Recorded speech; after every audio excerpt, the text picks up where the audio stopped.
Մայիսի 25-ին տեղի ունեցավ Սրբազան պայքարի առաջնորդ Բագրատ arczepiskopos Գալստանյանի «Ինքներս մեզ հաղթելով» գրքի շնորհանդեսը։ Գիրքը բաղկացած է 3 մասից։ Բագրատ Սրբազանը գրքում մտորել է 2020 թվականի պատերազմի պարտության ու դրա մեղավորների մասին։ Անդրադարձել է պետություն, եկեղեցի ազգ հարաբերություններին, ցույց տվել, թե ինչպես կարելի է կառուցել ուժեղ պետություն, հասարակություն ու ազգ։ Անհրաժեշտություն որպես կարիք մեր կյանքում ի՞նչն է։ Մեր առարկայական հաշտություն, ճշմարտություն, արդարություն եւ բարոյականություն։ Այ իմաստությունը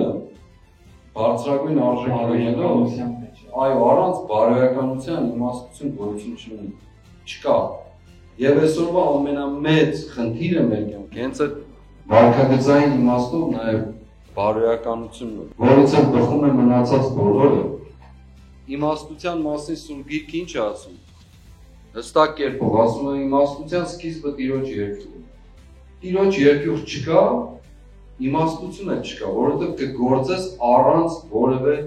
այսօրվա տերմինով կարմիր գծերի։ Գրքի վերնագիրն իմ խոսքերն են։ Շնորհանդեսին ներկայացնելով գիրքը ասաց Բագրատ arczepiskopos Գալստանյանը։ Սա ինքնաճանաչողության մասին է, մեկնաբանեց նա։ Իրական, առանց խաբեության, առանց ստի կարևորություններն իմանալու, ինքդ քեզ քո պատմությունը, կենսագրությունը ճանաչելու մասին է։ Սրբազան պայքարի առաջնորդը հավելեց, որ դժբախտաբար ամբողջությամբ չենք ճանաչում ինքներս մեզ։ Գրքում էլ եմ արձանագրել այն պահին, երբ մենք հասնենք ինքնաճանաչողության գագաթին, հաղթանակներն անխուսափելի կդառնան։ Շեշտեց Բագրատ Սրբազանը։